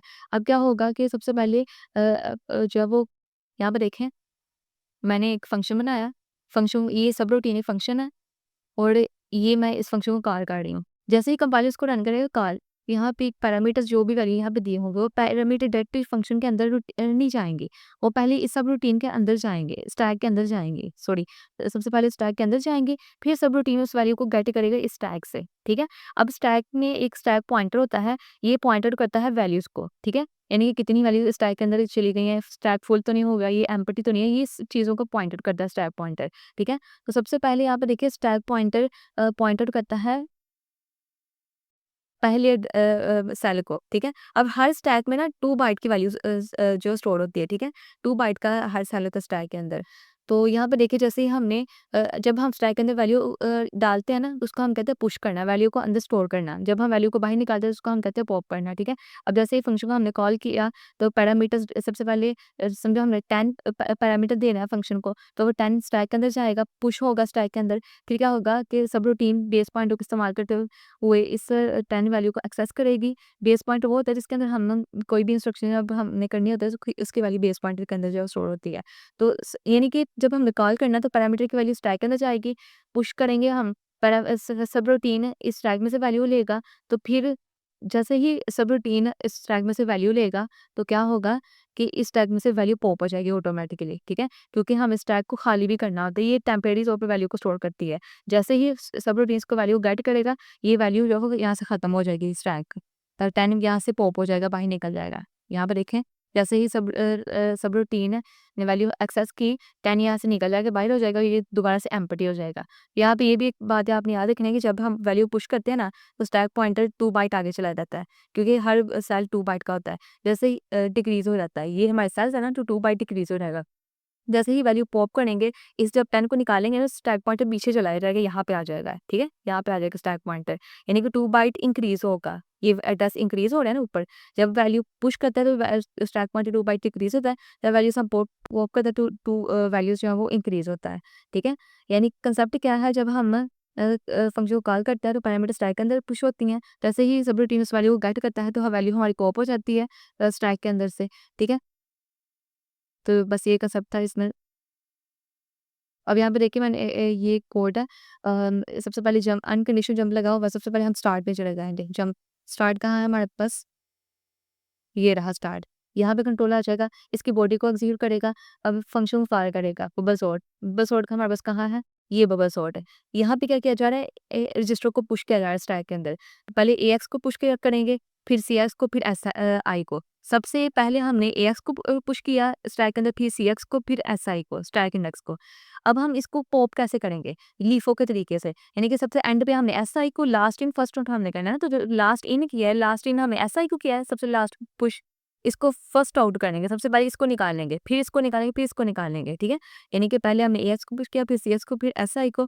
देखिए जब हम इसको पॉप करेंगे, तो वो कैसे करेंगे? सबसे लास्ट में हमने एसआई को पुश किया था, पहले इसको पॉप करेंगे, फिर इसको पॉप करेंगे, फिर इसको पॉप पॉप करेंगे। समझ आ गई? यानी कि स्टैक जो है ये बिहेव करता है as a LIFO, last in first out. अब यहाँ पे देखिए लास्ट चैप्टर हमारा मिड टर्म का जो है डिस्प्ले मेमोरी। इसमें हम सबसे पहले टॉपिक पढ़ेंगे आस्की कोड। आस्की की फुल फॉर्म होती है American standard code for information interchange. ये सारा टेक्स्ट आपने जो मैंने हाईलाइट किया आपने डिटेल से पढ़ लेना, क्योंकि ऑलरेडी वीडियो काफ़ी लंबी हो चुकी है, सो मैं इसको बार बार रिपीट नहीं करने लगी। यहाँ से कि जस्ट मैं आपको ये बता दूँगी आस्की कोड होता क्या है। ये एक ऐसा कोड होता है जिसमें वो तमाम के तमाम कैरेक्टर्स होते हैं जो तमाम प्रोसेसर में यूज़ जो अ, सारे प्रोसेसर में यूज़ होते हैं, यानी कि सेम होते हैं। ऐसे करैक्टर जो सेम होते हैं और हर प्रोसेसर के अंदर यूज़ होते हैं, उसको हम कहते हैं आस्की कोड, ठीक है? अब यहाँ पे देखें, थोड़ा-सा मैं बता देती हूँ आपको। सबसे पहले एक स्टैंडर्ड आस्की कोड था, जिसके अंदर 128 कैरेक्टर थे। तो ये आपने याद रखना है, जिसके अंदर जो कि 0 से 127 तक 0 से शुरू होते 127 है, टोटल 128 थे। तो जिसके कैरेक्टर 128 हैं टोटल, वो स्टैंडर्ड आस्की कोड है। ये एमसीक्यू उसके लिए इंपॉर्टेंट है कि स्टैंडर्ड आस्की कोड के कितने कैरेक्टर होते हैं, 128, जो 0 से 127 तक जाते हैं। इसी तरह बाद में उसको एक्सटेंड किया गया। आईबीएम ने, इंटरनेशनल बिज़नेस मशीन ने अपने पर्सनल कंप्यूटर में जब इसको इंट्रोड्यूस किया, तो उसने 128 और ऐड किए, टोटल 255 बने। अब इसको हम एक्सटेंडेड आस्की कहते हैं। जिस आस्की के अंदर 128 कैरेक्टर है वो स्टैंडर्ड है, और जिसके अंदर 128 और ऐड किए गए, यानी कि इसको एक्सटेंड किया गया, तो ये एक्सटेंडेड आस्की है। ये स्टैंडर्ड, ये एक्सटेंडेड में जो कि 0 से 255 तक है, ये 8 बिट का है। आस्की कोड के अंदर अल्फ़ाबेट होता है वो 41 से 5A तक जाते हैं। यानी कि ये वैल्यू जो है ना 41 से 5 ये हेक्साडेसिमल में है। इसी तरह जो हमारे लोअर केस अल्फ़ाबेट होते हैं वो 61 से 7A तक, और अपर केस जो नंबर्स होते हैं ये 30 से 39 तक। अब यहाँ पे देखें, ये मेरे पास पिक्चर है आस्की कोड की। यहाँ पे देखें, हमने भी क्या पढ़ा कि नंबर्स कहाँ से शुरू हो रहे हैं, ये देखें 0 से, और ये हेक्साडेसिमल 30 से शुरू हो रहे हैं और 39 तक जा रहे हैं। एमसीक्यू उसके लिए बहुत इंपॉर्टेंट है, वो पूछ लेता है कि 30 हेक्साडेसिमल में हमारे पास कौन सा करैक्टर होता है, ठीक है? इसी तरह यहाँ से आपने ये नंबर्स देख लेने हैं, उसके बाद अपर केस अल्फ़ाबेट 41 हेक्साडेसिमल से शुरू हो रहे हैं और ये जा रहे हैं 5A तक। इसी तरह लोअर केस अल्फ़ाबेट 61 से शुरू हो रहे हैं और ये जा रहे हैं 7A तक। बस ये यहाँ पे आपने देख लेना। उसके बाद लास्ट हमारा कॉन्सेप्ट है डिस्प्ले मेमोरी फॉर्मेशन। अभी आप वो बता रहे हैं कि जो हमारी डिस्प्ले स्क्रीन होती है ना, डिस्प्ले स्क्रीन जो कि हम हमें सेटिंग वगैरह जो भी हमें स्क्रीन डेटा जो शो हो रहा होता है, वो मेमोरी के लिए मेमोरी एरिया होता है, ठीक है? यानी कि इस टाइम भी आपको जो डिस्प्ले हो रहा है, ये सारे स्ट्रिंग जो भी टेक्स्ट लिखा हुआ है, ये एक मेमोरी एरिया है कंप्यूटर के लिए, ठीक है? यानी कि इसके पीछे एड्रेसेस के ऊपर हर करैक्टर को एड्रेस के ऊपर लगाया हुआ है, फिर ये कहीं कहीं स्ट्रिंग बन के हमें ऐसे नज़र आ रहे हैं, ठीक है? अब यहाँ पे देखिए, जब हम फॉर एग्ज़ाम्पल हम कोई कैरेक्टर ए एंटर करते हैं कीबोर्ड के ज़रिए, तो कैरेक्टर ए डायरेक्ट मेमोरी के अंदर वैसे का वैसे स्टोर नहीं होगा, वो पहले बाइनरी के अंदर कन्वर्ट होगा, फिर वो मेमोरी के अंदर जाके स्टोर होगा। अब इसी तरह जब वो हमें डिस्प्ले स्क्रीन के ऊपर आता है, तो हमें दोबारा कैरेक्टर बन के आ जाता है। वो कैसे? अब वो स्टोर तो वो जब हम प्रेस करते हैं ए को, तो वो अ, मेमोरी के अंदर वो बिट की फॉर्म में यूज़ होगा, लेकिन जब वो हमें स्क्रीन में डिस्प्ले होता है ना, तो वो वीजीए की मदद से होता है, वीडियो ग्राफिक अडॉप्टर, ठीक है? ये वीडियो ग्राफिक अडॉप्टर एक मेमोरी रैम का एक पार्ट होता है, ठीक है? वो जो क्या करता है, जो भी हम स्क्रीन का जो डेटा होता है ना, जो भी हम स्क्रीन के ऊपर डिस्प्ले हो रहा होता है, जो भी डेटा होता है, स्ट्रिंग वगैरह, कैरेक्टर वगैरह, वो उसको अपने अंदर स्टोर करता है, ठीक है? यहाँ पर देखिए definition VGA stand for video graphic adopter. Memory is a reserved area in RAM. ये मेमोरी का एक रिजर्व्ड एरिया होता है जो कि स्टोर करता है स्क्रीन डेटा को, यानी कि जो भी हमें करैक्टर शो होते हैं उसके डेटा को स्टोर करता है, ठीक है? अब यहाँ पे देखें, मैंने एक डायग्राम बनाई हुई है कि ये हमारे पास फॉर एग्जांपल स्क्रीन है, ठीक है? अब ये आपने याद रखना है कि हर डिस्प्ले के टोटल ये 25 कॉलम होते हैं और टोटल 80 रोज़ होती हैं, ठीक है? ये देखिए इन्होंने बताया हुआ है हमें कि मेमोरी में डिस्प्ले में 80 रोज़ होते हैं और 25 कॉलम्स होते हैं टोटल। समझ आ गई? अब यहाँ पे देखें, जब हमने कीबोर्ड के ज़रिए ए को प्रेस किया, तो ए जाके पहले डायरेक्ट हमें डिस्प्ले नहीं होगा, वो जाके पहले मेमोरी के अंदर स्टोर होगा, मेमोरी के अंदर जो एड्रेस है उसके अंदर स्टोर होगा, ठीक है? अब ये भी बात आपने याद रखनी है कि जब भी जो हमारा डिस्प्ले होता है उसके अंदर सेल्स बने होते हैं ना, उसमें जो पहला सेल होता है ना, उसका एड्रेस होता है 0x B800। 0 इसका मतलब होता है कि हेक्साडेसिमल वैल्यू है, B800 उस करैक्टर को रिप्रेजेंट करता है, ठीक है? तो ये पहला एड्रेस हमेशा हमारा ये होता है B800, फिर आगे इंक्रीज़ होता है 801, 802, 803। अब ये भी ये बात आप ध्यान रखनी कि हर करैक्टर जो है वो 2 बाइट लेता है।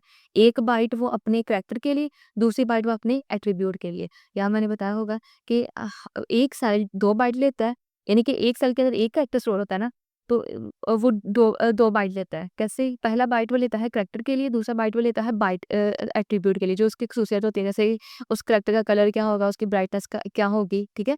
तो जब भी करैक्टर स्टोर होता है डिस्प्ले के अंदर, तो 2 बाइट लेगा, एक वो करैक्टर के लिए और दूसरा वो हमें किस कलर में वो डिस्प्ले होगा, उसके एट्रीब्यूट क्या होंगे, ठीक है? फॉर एग्ज़ाम्पल यहाँ पे मैंने ए को एंटर किया, वो मेमोरी के अंदर जाके वो 2 बाइट लेगा, ये 2 बाइट है। एक बाइट में वो करैक्टर जाएगा, दूसरे में वो उसके एट्रीब्यूट जाएँगे। ये सारा कुछ बाइनरी के अंदर जाएगा, यहाँ पे मैंने जस्ट आपको डायरेक्ट लिखा हुआ है करैक्टर। ये मेमोरी के अंदर जाके स्टोर हो जाएगा।